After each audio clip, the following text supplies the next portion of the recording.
এই পশ্চিমাদেরকে তেল বিক্রি করে করে করে আরবরা ধনী হয়ে গেছে। আর ওই তেলগুলো যদি আমরা না দিতাম, আজকে ওদের একটা যুদ্ধ বিমানও ফ্লাই করতো না। এবং আরও বহু কান্ট্রির মধ্যে এই পশ্চিমাদের বেস ক্যাম্প আছে, সামরিক ঘাঁটি আছে, সামরিক বেস ক্যাম্প আছে, ওখান থেকে তারা ফ্লাই করে। এমনকি তাদের যে বুদ্ধি পরামর্শগুলো আছে, এই বুদ্ধি পরামর্শের আদলে, পশ্চিমা আদলে রাষ্ট্রগুলোকে গড়ে তোলা হচ্ছে। সুবহানাল্লাহ। পয়েন্টগুলো মিলিয়ে নেন, সব ইহুদিরা চলে আসছে জেরুজালেমে, সেখানে রাষ্ট্র গঠন করেছে, সেখান থেকে তার আরবের আশপাশের প্রতিবেশীদের উপর নিয়ন্ত্রণ নিয়েছে। সে দিন দিন তার রাষ্ট্রের আয়তনটাকে বড় করছে না করছে না করছে না করছে না যে শক্তিশালী রুলিং স্টেট হবে তার আয়তন বড় করতে হবে কি হবে না? অথবা আরেকটা অপশন হচ্ছে বিশ্বটাকে ছোট করে নিয়ে আসতে হবে। হয় রাষ্ট্রের আয়তন বড় করতে হবে, না হলে বিশ্বটাকেই ছোট করে নিয়ে আসতে হবে। এই বিশ্বটাকে ছোট করার দুইটা পদ্ধতি তারা বের করেছে। একটা হচ্ছে ইন্টারনেট সেকশন, প্রযুক্তি দিয়ে বিশ্বটাকে ছোট করে নিয়ে আসা, এটা হয়ে গেছে। বিশ্বে এখন ছোট শর্ট জায়গা, এইখান থেকে ওইখানে আপনি যোগাযোগ খুব দ্রুত করতে পারবেন। বিশ্ব ছোট, আপনাকে পায়ে হেঁটে যেতে হবে না। আর একটা অপশন হচ্ছে পুরো বিশ্বে যুদ্ধ বাঁধিয়ে দিয়ে পুরো বিশ্বের আয়তন ছোট করে ফেলা। অচিরেই তারা পুরো বিশ্বে একটা বড় যুদ্ধ বাঁধিয়েই ছাড়বে, দেয় ইনশাআল্লাহ। অচিরেই তারা পুরো বিশ্বে একটা বড় যুদ্ধ না বাঁধানো পর্যন্ত থামবেন। প্রথম বিশ্বযুদ্ধের পরে আপনারা ব্রিটেনকে দেখেছেন, সেকেন্ডটার পরে আপনার আমেরিকার রাজত্ব দেখেছেন, দেখবেন যদি আরেকটা লাগে এরপরে আপনি ইসরায়েলের রাজত্ব দেখবেন। ওর ধ্বংস এত তাড়াতাড়ি হবে না, ওর ধ্বংস হবে, এটা সত্য, এটা নিশ্চিত, কিন্তু এত তাড়াতাড়ি না। সে রুলিং স্টেট হবে এবং দাজ্জালকে নিয়ে সে পুরো বিশ্বটা শাসন করবে। কতদিন? নবীজি বলেছেন 40 দিন। কতদিন? প্রথম দিন হবে 1 বছরের সমান, দ্বিতীয় দিন 1 মাসের সমান, তৃতীয় দিন 1 সপ্তাহের সমান, বাকি দিনগুলো আমাদের দিনের মতো। এই শাসন না হওয়া পর্যন্ত কিয়ামত হচ্ছে না। আর এই শাসন ততক্ষণ হচ্ছে না যতক্ষণ মহাযুদ্ধ না হচ্ছে। আর মহাযুদ্ধ না হওয়া পর্যন্ত ইমামুল মাহদিও আসছেন না। মাহদি তখনই আসবেন যখন মুসলমানদের অবস্থা এরকম খারাপ হতে থাকবে। আর মাহদি না আসার আগে দাজ্জালও মানুষের রূপে বের হবে না। হয়তো বা এই ইস্যুগুলো, ইউক্রেন রাশিয়া হোক, সিরিয়া ইস্যু হোক, ইয়েমেন ইস্যু হোক, গাজা ইস্যু হোক, আস্তে আস্তে একটা বড় যুদ্ধের দিকে এরা বিশ্বকে নিয়ে যাবে। এই যুদ্ধগুলো এমনি এমনি লাগে নাই, এরা লাগায়, পিছন থেকে লাগায়। ইমাম মাহদি আসছেন না মালহামার আগে। ইমাম মাহদি না আসলে দাজ্জাল বের হচ্ছেন না মানুষের রূপে। আর দাজ্জাল বের হওয়ার পরেই সে জিউসদেরকে নিয়ে বিশ্ব শাসন করবে। আমাকে একটা খালি প্রশ্নের উত্তর দেন দেখি, কি বুঝলেন? দাজ্জাল কি একা একা ওয়ার্ল্ডটাকে শাসন করবে? যে আমি বের হইলাম, এই সবাই আমার আনুগত্য করে, এমন হবে বিষয়ে? এমন হয় কখনো? তার অনুসারী লাগে না? এই অনুসারী সম্পর্কে হাদিসে স্পষ্ট বলা হচ্ছে ইহুদিরা ওকে ফলো করে। কোন ইহুদি? যাদের 2000 বছর থাকার কোনো জায়গা ছিল না। এই 14-18 সালে তারা ঢুকলো, তুর্কিদেরকে হটায় দিল, ফিলিস্তিনের জায়গা দখল করলো। এই 18 সাল থেকে 23 সাল পর্যন্ত প্রায় বলা যায় পুরা ফিলিস্তিনি দখল করে ফেলছে, অলমোস্ট। অল্প কিছু জায়গায় বাকি আছে। তারা সেখানে রাষ্ট্র গঠন করলো, জেরুজালেমকে রাজধানীও বানাই দিল, আয়তনও বাড়াচ্ছে দিন দিন আস্তে আস্তে, তাই না? দিন দিন আয়তনও বাড়াচ্ছে, একের পর এক যুদ্ধ করছে, কেউ ওর সাথে পারছে না। যুদ্ধে কিন্তু পারা যাচ্ছে না ওর সাথে। আরবরা সবাই মিলে যুদ্ধ করেছে, পারে নাই। 1বার 2বার না, 4 বার, তাই না? এবং সে ওয়ার্ল্ডের বড় বড় সেক্টরগুলো নিয়ন্ত্রণও করছে। আপনার কি মনে হয় যে ইউনাইটেড নেশনস বলেন, আমেরিকা বলেন, এগুলোর উপরও নিয়ন্ত্রণ নাই? ওরা যদি 1 লক্ষ শিশুকেও হত্যা করে, এক বোম দিয়ে যদি 1 লক্ষ শিশুকেও হত্যা করে নিরপরাধ, তবুও ইউনাইটেড স্টেট অফ আমেরিকা বলবে আমরা আমাদের মিত্রর পাশে আছি। কথা বোঝেন নাই? ওরা 1 লক্ষ শিশুকেও যদি হত্যা করে, তবুও পশ্চিমারা এবং ইউএসএ বলবে আমরা তার সাথেই আছি। যদি না বলে আমার নাম বদলাই দিই। ওরা এই কথা বলবেই। তারপরেও আপনার চিনতে বাকি থাকে যে কারা ইসলামের পক্ষে, কারা বিপক্ষে, কারা দাজ্জালকে ফলো করবে, এখনও চিনতে বাকি থাকে আপনার। তাহলে তো আপনি অন্ধ হয়ে গেছেন দাজ্জালের মতোই। ওই যে উলাইকা কাল আনআমের মতো, লাহুম আ'য়ুনুন লা ইউবসিরুনা বিহা, চোখ আছে দেখতে পারে না। আমার কথা বিশ্বাস করছেন না? এই যে 6,000 6,500 মানুষকে মারা হয়েছে, এর মধ্যে অর্ধেক শিশু। এরপরে বলেছে যদি ইসরায়েলের এগেনস্টে কেউ কোনো পদক্ষেপ নাই, আমি রণতরী পাঠাই দিব। বলে নাই, খবর দেখেন না? ওরা ওর বিরুদ্ধে যাবে না। তাহলে এরা সবাই একই সূত্রে গাথা, এরা আলাদা কেউ না, এরা সবাই একই, চাচাতো ভাই, মামাতো ভাই, খালাতো ভাই, এরা সবাই কাজিন সিস্টার। আর আমাদের মুসলিম রাষ্ট্র মাশাআল্লাহ 57টা, আমাদের বক্তব্য এই পর্যন্তই। আমরা তীব্র নিন্দা জানাই, আমরা এই ঘটনার তীব্র নিন্দা জানাই, ব্যাস, দ্যাটস অল। এর চেয়ে বেশি কিছু বলারও নাই। আমরা হাসছি, বাট আমাদের কাঁদা উচিত। আল্লাহ নবী বলছেন, যদি তোমরা হাত দিয়ে প্রতিহত করতে না পারো, যেটা সামর্থ্য আপনার নাই, মুখ দিয়ে যেন প্রতিবাদ করো। এখন এই জায়গায় আমাদের ইমান ঠিক আছে না নাই?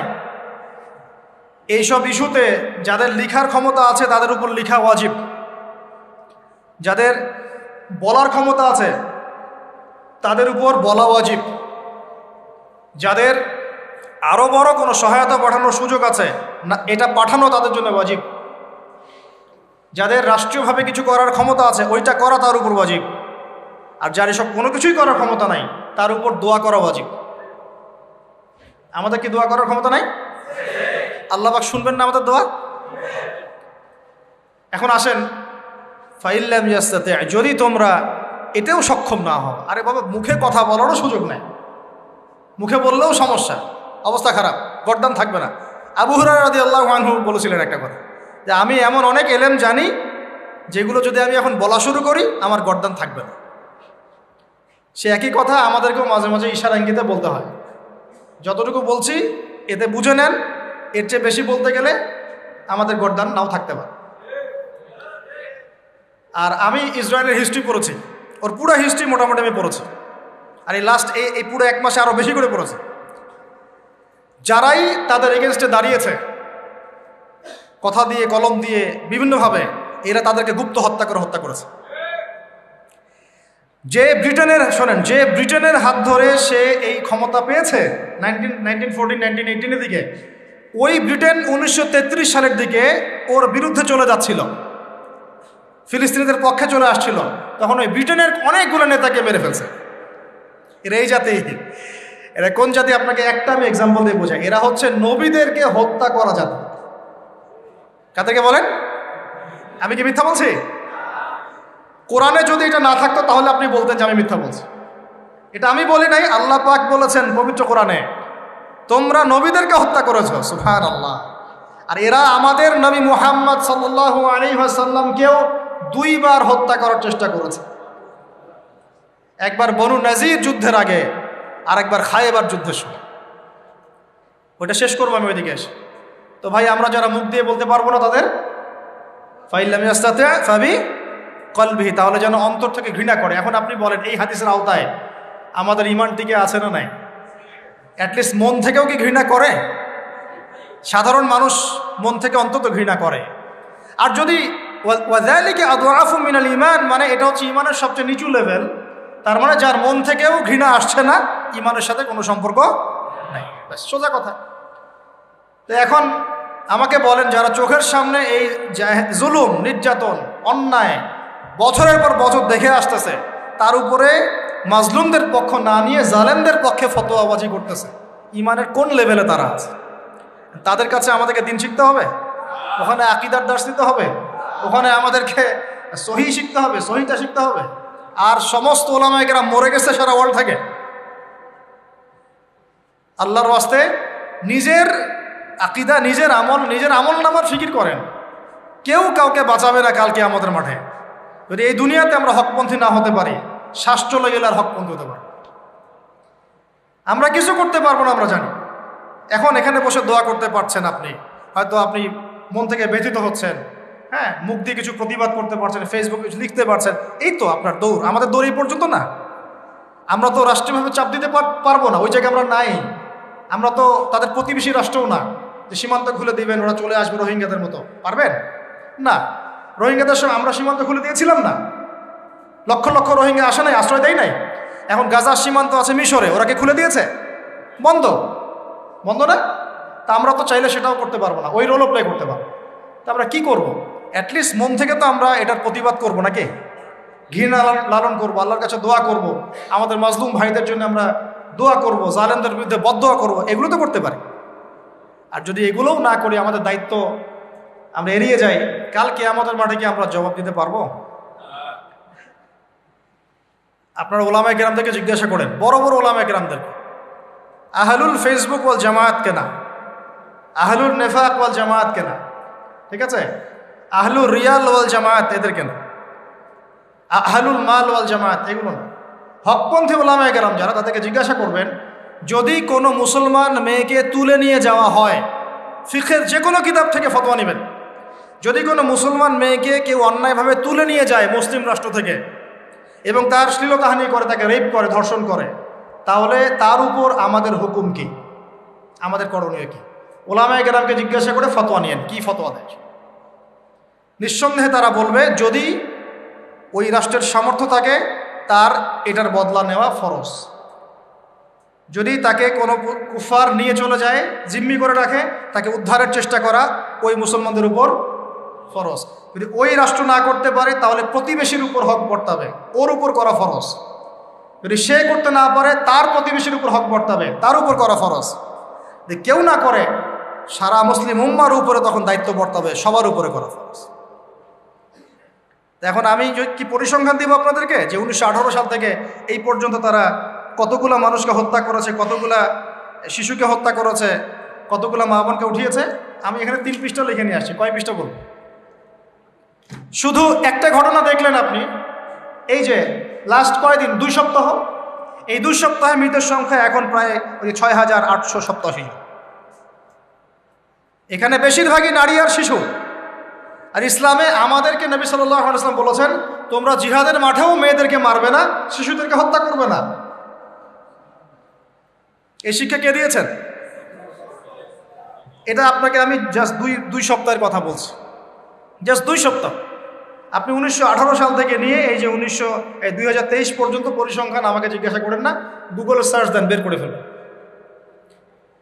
1933 থেকে 1933 থেকে 1939-এর মধ্যে ওখানে প্রায় 1.5 লক্ষ ফিলিস্তিনিকে মারা হয়েছে। বাকিদেরকে ওখান থেকে বহিষ্কার করা হয়েছে। প্রায় 2.5 লক্ষ ফিলিস্তিনি এখন আরব রাষ্ট্রের বিভিন্ন জায়গায় উদ্বাস্তুর মতো আছে। এখন ওই সময় থেকে ওদের বংশধর নিজের দেশ থেকে বিতাড়িত করা হয়েছে। 14 থেকে 18-এর মধ্যে গণহত্যা চালানো হয়েছে। তারপরে 33 থেকে নিয়ে 41 পর্যন্ত চালানো হয়েছে। 48 সালে আমেরিকার সহযোগিতায় আরও বড় পরিসরে চালানো হয়েছে। তারপরে 54-56 হয়েছে, 63 সালে হয়েছে, 63 সালের পরে 73-এর দিকে হয়েছে, 81-র দিকে হয়েছে, 88-র দিকে হয়েছে। আমি কয়টা বলে শেষ করবো আপনার? আমাদের তো এটা নিয়ে আলাদা লেকচার দেওয়া লাগবে। আমরা কি সংখ্যা হিসাব করব? 1.5 লাখ, 2 লাখ, 5 লাখ, 10 লাখ? এটা কি হিসাব করা আমাদের কাজ? না আমাদের একজন মাজলুম ভাইয়ের পক্ষে হলেও কথা বলা আমাদের কাজ? কোনটা? যদি কোনো মুসলিম ভাইকে অন্যায়ভাবে কোনো অমুসলিম রাষ্ট্রে হত্যা করা হয়, বিধান কি? ফিকহের কিতাব থেকে ফকিহদেরকে জিজ্ঞাসা করব। আমার জানা আছে, কিন্তু আমি ফতোয়া দিব না, কারণ আমি মুফতি না, এটা আমার দেয়া কাজ না। ওই মুসলিম ভাইকে উদ্ধার করা আমার দায়িত্ব। আমি জাস্ট আপনাকে 2টা দলিল দিচ্ছি। এক, ইসলামের ইতিহাসে একটা বড় যুদ্ধের নাম তাবুক যুদ্ধ। কি যুদ্ধ? সরাসরি ব্যাটল হয়নি, কিন্তু নবী সাল্লাল্লাহু আলাইহি ওয়াসাল্লাম একটা চিঠি এভাবে লিখে একজন সাহাবীর হাতে দিয়ে পাঠিয়ে দিয়েছিলেন যে তুমি রোমান সম্রাটের কাছে যাও। রোমকদের একটা অংশ, পুরো রোমটা হিরাক্লিয়াস ছিল, এটা একটা অংশ, গিয়ে ইসলামের দাওয়াত দাও। তার ইসলাম কবুল করে কিনা দাওয়াত দাও। চিঠি পেয়ে অহংকার বশত ওই শাসক এই মুসলিম সাহাবীকে হত্যা করে। হয় না এরকম? হ্যাঁ, এত বড় সাহস, আমাকে দাওয়াত দিতে আসে, আমরা পরাশক্তি, তোরা কোথাকার বেদুইন আরবের, এসব বলে বলে তাকে হত্যা করছে। নবী করিম সাল্লাল্লাহু আলাইহি ওয়াসাল্লাম এই একজন সাহাবীর হত্যার বিনিময়ে বা আমরা এই ঘটনাকে কেন্দ্র করে 30,000 সৈন্য রেডি করে যাত্রা করেছেন তাবুকের দিকে। কত হাজার? একজন সাহাবীর হত্যার বদলা নেওয়ার জন্য। এত বড় সাহস! আমার সাহাবীকে হত্যা করা হয়েছে, একজন সাহাবী, রাষ্ট্রদূত, সে কিন্তু রাষ্ট্রদূত ছিল। রাষ্ট্রদূতকে হত্যা করা কিন্তু একটা বড় অন্যায় না? বড় অন্যায়। আল্লাহ নবী ফোর্স নিয়ে 30,000 সৈন্য নিয়ে গিয়েছেন, একদম কাঠ ফাটা রোদ, 3 মাস 4 মাস পায়ে হেঁটে গিয়েছে। ওই সময় তো সূরা তাওবার আয়াত নাজিল হয়েছে, অনেকে যায় নাই, আয়াতুন নিফাকগুলো নাজিল হয়েছে, মনে নেই আপনাদের? এই যুদ্ধেই তো আবু বকর রাদিয়াল্লাহু আনহু বলেছিলেন যে আমি আমার বাসায় আল্লাহ এবং তার রাসূলকে রেখে সব দিয়ে দিলাম। ওমর রাদিয়াল্লাহু আনহু বলেছিলেন আমি আমার বাসায় অর্ধেক সম্পত্তি রেখেছি, বাকি অর্ধেক দিয়ে দিলাম। উসমান রাদিয়াল্লাহু আনহু এই যুদ্ধে এই 30,000 সেনাবাহিনীর 10,000-এর দায়িত্ব নিয়েছিলেন। এই 10,000 সেনাবাহিনী 3 মাস খাবে দাবে কি পড়বে সব দায়িত্ব তার। কত বড় দানবীর চিন্তা করেন। আমি একটা এক্সাম্পল দিলাম, একজন মুসলিমকে অন্যায়ভাবে হত্যার বিপরীতে নবী সাল্লাল্লাহু আলাইহি ওয়াসাল্লাম কি পদক্ষেপ নিয়েছে, আর আমরা তার উম্মাহ 75 বছর থেকে চোখের সামনে এগুলো দেখে আসতেছি, কোনো প্রতিক্রিয়া নেই। আমাদের প্রতিক্রিয়া এতটুকুই, আমরা এর তীব্র নিন্দা জানাই, এটাই আমাদের প্রতিক্রিয়া। আমরা এই ঘটনার তীব্র নিন্দা জানাই, আমরা এর পাশে, আমরা তাদের প্রতি সহানুভূতিশীল। কোনো সিভিলিয়ানকে হত্যা করা উচিত নয়, এগুলো আমাদের বিবৃতি আর কি, কেউ কিছু বলতে পারে না। সত্যি কথা বলতে কি, দাজ্জাল আসার সময়টা কাছাকাছি চলে আসছে, এবং দাজ্জাল যখন আসবে মানে মানুষের রূপে যখন বের হবে, তখন সে এই ইহুদিদেরকে নিয়েই বিশ্বটা শাসন করবে। তার মানে ইহুদিদেরকে শক্তিশালী হতে হবে। আমার কয়েকটা পয়েন্ট বোঝেন, 3-4টা পয়েন্ট বোঝেন।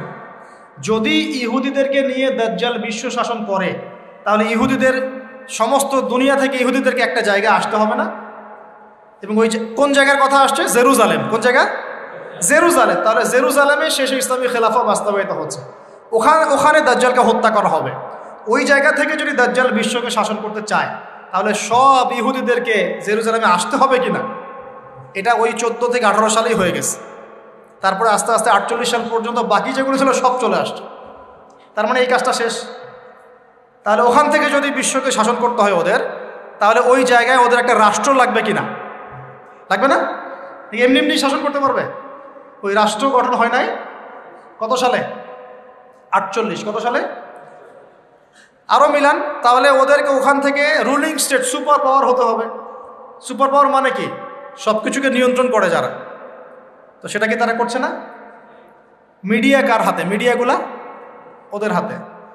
ব্যাংকিং সিস্টেম কার হাতে? ওদের হাতে। পলিটিক্যাল অ্যাফেয়ার্সগুলো কার হাতে? ওদের হাতে। অস্ত্রশস্ত্র, বড় বড় অস্ত্রগুলো কার হাতে? কি আরবের উপর নিয়ন্ত্রণ কার হাতে? আপনারা মনে করেন যে আরবের উপর নিয়ন্ত্রণ নাই, সব স্বাধীন? আরবের উপরে অদৃশ্য শিকল পড়ানো আছে, কিছুই করতে পারবে না আরব নেতারা। আপনারা বারবার বলছেন হামাস, আরব আইনাল আরব, বোমা পড়ছে আর বাচ্চারা বলছে আইনাল আরব, বলছে না? চিল্লাচ্ছে, বলছে আইনাল আরব। ওদের এই চিৎকার এদের কানে পৌঁছায় না, ওদের কান ইহুদি আর খ্রিস্টানদের টাকা দিয়ে বন্ধ করে দেওয়া আছে। ওদের এই মাজলুমদের চিৎকার ওদের কান পর্যন্ত পৌঁছায় না, কারণ তাদের মসনদ টিকে আছে ইহুদি খ্রিস্টানের সমর্থনে।